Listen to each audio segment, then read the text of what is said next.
사도바울께서는 복음을 전하면서도 복음을 받아들이는 사람이 단순히 예수님을 모르고 있다가 예수님을 알고 받아들임으로 해서 구원을 받는 정도의 수준에만 그 사람들이 머무르기를 원하지 않았습니다.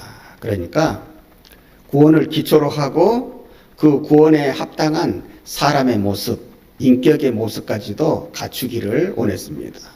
그러므로 우리 그리스도인들에게 있어서 구원이라고 하는 것은 하나님의 축복의 끝이 아니라 시작임을 알아야 되는 거예요. 그 시작임을 알고 출발점인 줄 알고 거기에서부터 시작해서 이제는 정말 구원받은 자답게 하나님의 자녀답게 살아가는 모습을 갖추어야 되는 거예요. 그래서 영적으로도 풍성해야 되고 육적으로도 풍성해야 되는 거예요. 그리고 이것이 부족할 때는 하나님, 정말 구원받은 자답게 이 세상 속에서도 하나님께 영광을 돌려드리는 아름다운 자녀의 모습으로 살아갈 수 있도록 하나님 이러이러한 것도 저에게 베풀어 주십시오.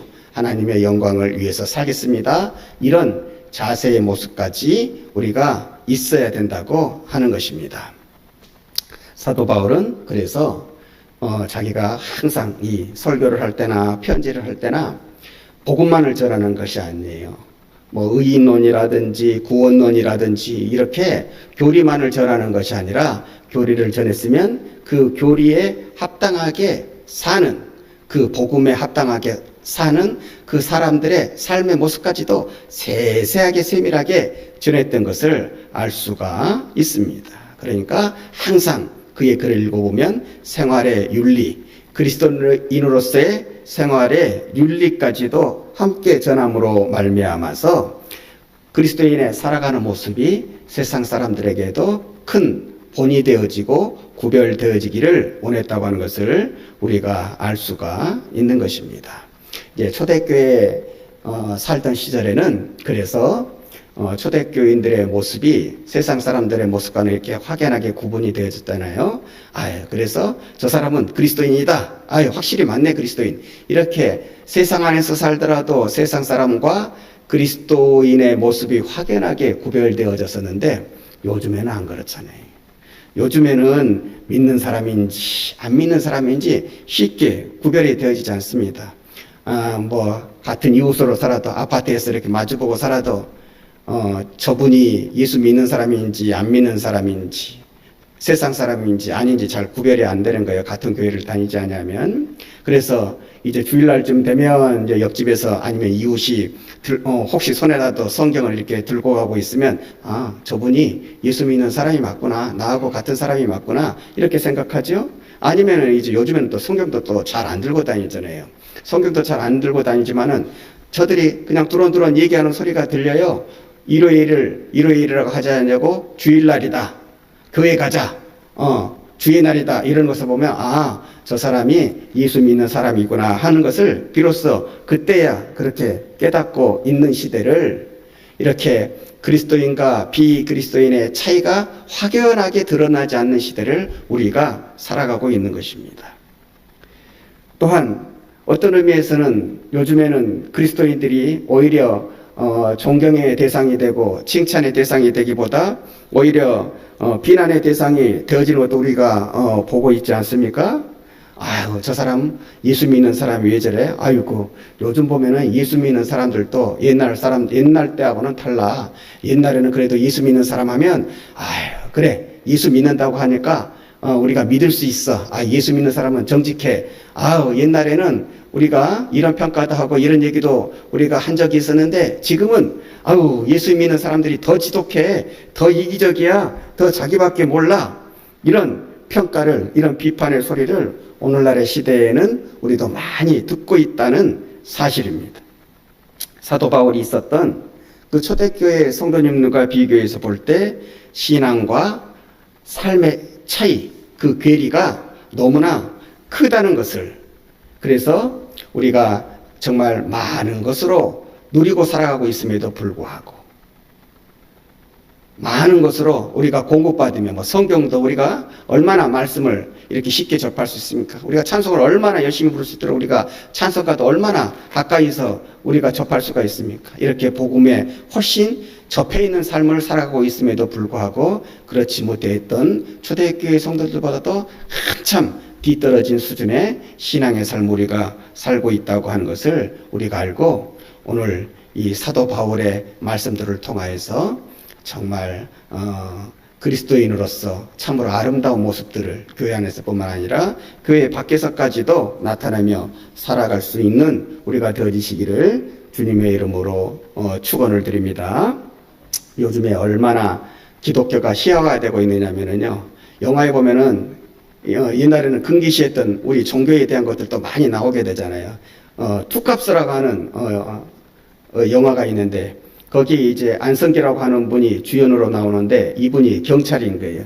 이제 경찰인데 정직한 민중의 지팡이가 되지 못하고 그 경찰이라고 하는 직업을 통하여서 이렇게 부를 축적하는 막 돈을 많이 벌어들이는데 훨씬 더 집중을 하고 있는 사람입니다. 그래서 자기가 맡고 있는 그 관할에 시차를 딱 나가게 되면은 뭐 정보 같은 이렇게 단속을 한다는 정보 같은 것을 알려주고 이렇게 막 돈을 이렇게 받기도 하고 또 뭐 노점상들을 도와주는 것이 아니라 노점상들한테 뭐 돈도 안 받고 그 물건을 집어오기도 하고 내가 그래서 봐주는 거야. 내가 이 정도는 봐주는 것에 답례라고 생각해야 돼. 이런 식으로 해서 여러 가지로 물건들을 많이 하면서 자신의 그 부를 이렇게 축적해 나가는 것을 볼 수 있는데 거기에 한 가지 재미있는 모습을 그가 하나 더 나타내고 있어요. 그건 뭐냐면은 이 사람이 주일날 교회를 열심히 가는 사람이라고 하는 거예요. 그래서 그렇게 해서 부정하게 번 돈을 가지고 11조를 하면서 그렇게 기도를 하는 거예요. 하나님, 내가 하나님께 11조를 바쳤으니까 나한테 복을 무지 많이 내려 주시옵소서. 이런 장면들이 딱 나오게 되니까 저도 그 영화를 영화관에서 한번 본 적이 있는데 옆에 사람들은 까르르 하고 웃는데 저는 차마 웃지를 못하겠더라고요. 이렇게 종교계가 특별히 우리 기독교가 이렇게 희화되어졌기 때문에 그때 이 영화가 굉장히 사람들에게 많은 인기가 있었습니다. 그런데 왜 우리 기독교인들이 이런 풍자의 대상이 되어졌을까요? 우리가 하나님을 믿노라 하지만 그 믿음의 모습대로 우리의 삶을 살아가지 못하고 있기 때문입니다. 초대교회 사람들이 오늘날까지 믿는 사람들의 참 표본으로 얘기되어지는 것은 믿음뿐만 아니라 그 생활의 모습까지도 참 그리스도인답다 이렇게 여겨졌기 때문에 그런 것입니다. 사실 그리스도인이라고 하는 말은요, 우리가 지어낸 말이 아니에요. 우리가 예수님을 믿으니까 이제부터 우리를 그리스도인이라고 불러주시오 이렇게 해서 그리스도인이라고 하는 말이 생긴 것이 아니라 그리스도인이라고 하는 말은 외부에서 붙여준 이름이에요. 밖에서 다른 사람들이, 세상 사람들이, 예수 안 믿는 사람들이 어디에서 먼저 생겨나게 되냐면은 안디옥이라고 하는 도시였어요. 안디옥 교회가 세워졌는데 이 안디옥 교회가 예수님을 열심히 믿습니다. 그리고 그 예수님으로부터 받은 은혜, 받은 사랑을 나타내기 위해서 삶에 있어서 얼마나 진솔하게 사는지 모릅니다. 얼마나 사랑 넘치게 사는지 모릅니다. 내가 부족한 것이 있어도 그 부족한 것을 아껴서 나보다도 더 힘들고 어려운 사람한테 거침없이 내어줍니다. 대가를 바라지 않고 내어줍니다. 그리고 말 한마디를 할 때에도 참 위로의 말을 합니다. 그것을 보고 그 안디옥 교회 예수 안 믿는 그 도시에 있는 사람들이 저 안디옥 교회에서 저 예수 믿는 저 사람 진짜 바보야. 저렇게 살아가지고 어떻게 이 험한 세상에서 살아남을 수 있겠어? 어떤 의미에서 저 사람들은 참 바보 같은 사람이야. 절반은 익살, 절반은 욕이라고 하는 뜻으로 비아냥거리는 뜻으로 이렇게 붙여졌던 이름이 오늘날 우리가 이렇게 사랑스러워하는 그리스도인이라고 하는 이름으로 나타나게 된 것입니다. 얼마나 그들이 멋지게 살았으면은, 얼마나 아름답게 살았으면은. 그래서 오늘날에 비해서 여러 가지로 우리보다도 지식이 없고 또 가진 것도 없고 나타낼 것도 없지만은 그 당시에 살던 그 초대교회의 성도들의 모습이 지금까지의 역사에 있어서 가장 아름다운 모습이요, 오늘을 살아가는 우리도 본받아야 될 모습이라고 이렇게 역설 힘있게 얘기되어지고 있는 것입니다. 그래서 오늘 사도 바울도 오늘 이렇게 초대교회에게 고린도 교회 교인들에게 그렇게 얘기하고 있는 것입니다. 이제 고린도 교회 교인들이 하나님의 품으로 이렇게 다시 돌아왔다는 말을 듣고 그렇게 얘기합니다. 너희들이 회개를 했냐? 회개를 했으면 그 회개에 따르는 열매, 그 회개에 따르는 삶의 모본을 보이라. 그리고 그것이 무엇인가 하면 내가 알려줄 터이니 너희가 원래 정말 교회가 어려워지고 교회가 분열되어지기 전에 너희가 먼저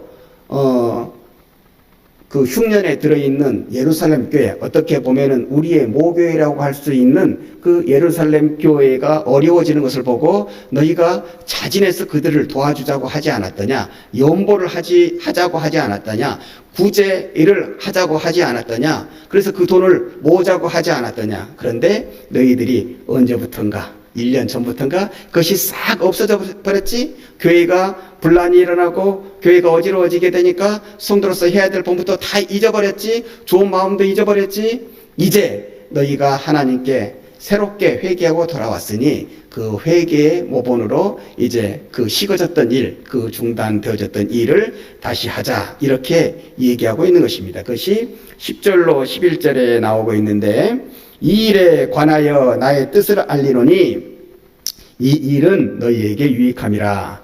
너희가 1년 전에 행하기를 먼저 시작할 뿐 아니라 원하기도 하였은즉 이제는 성취할지니 마음에 원하던 것 같이 완성하되 있는 대로 하라.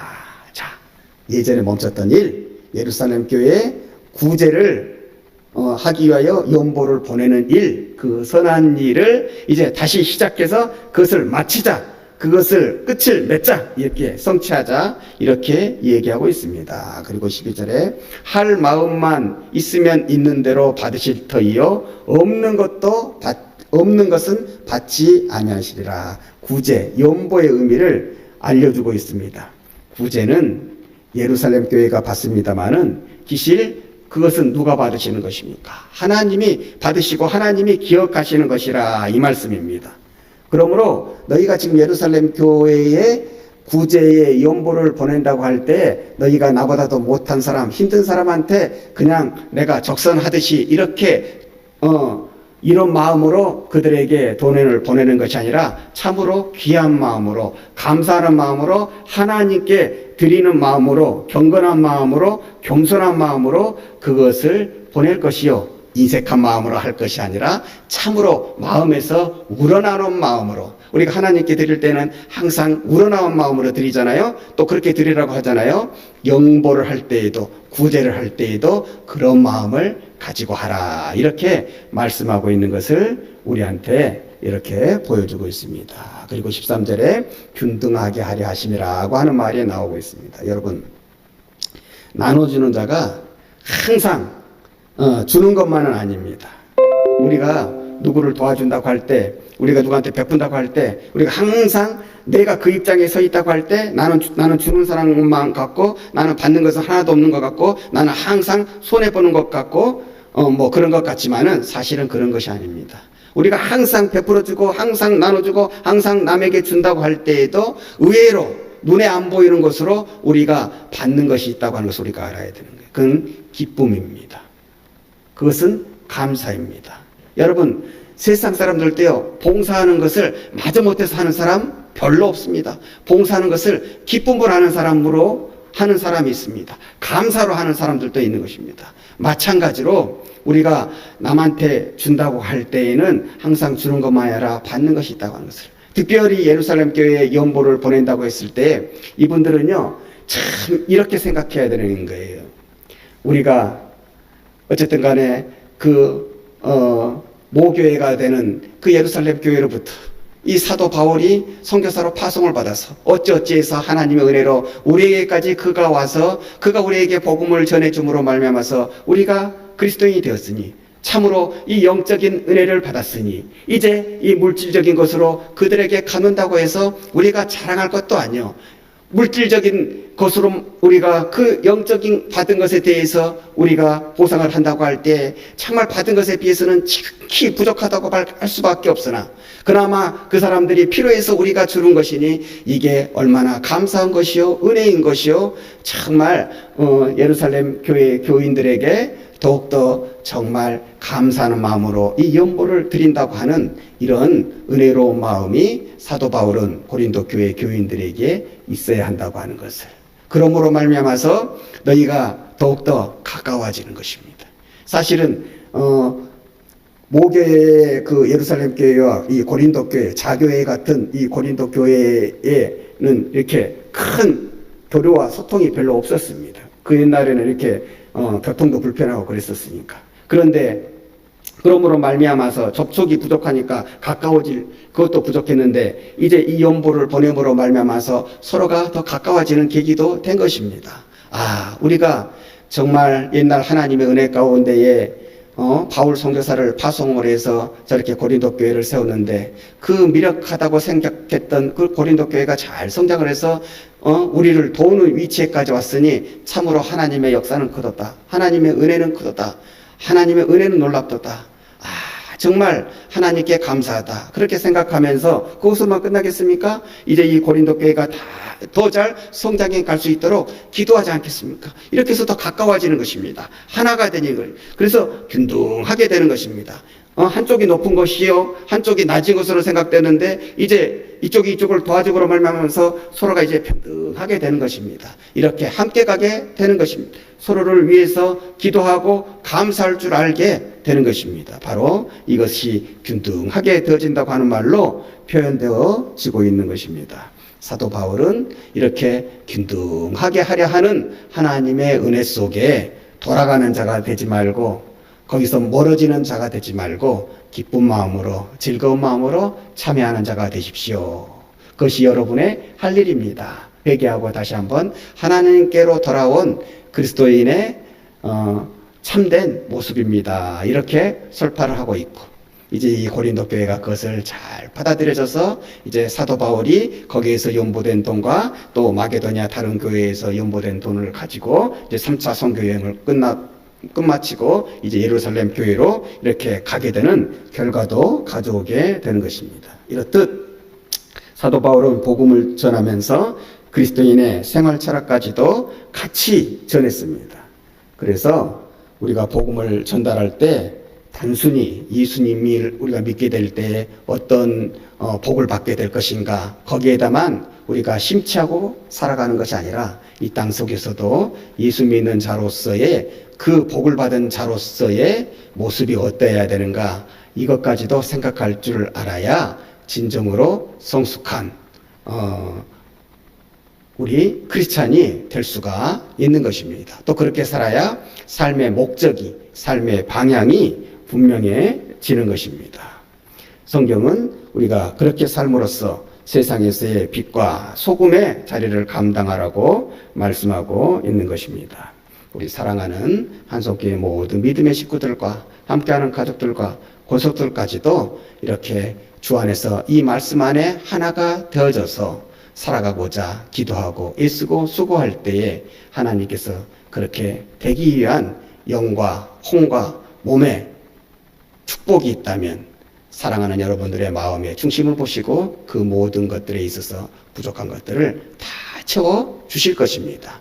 교회에서뿐만 아니라 교회 밖에서도 아름답게 하나님께 영광을 돌리는 사람들이 되어져서 살아가는 인생을 통해서도 그리스도의 아름다운 덕을 선포하며 살아가는 은혜로운 우리 한송교회 모든 믿음의 식구들이 되어지시기를 주님의 이름으로 축원합니다.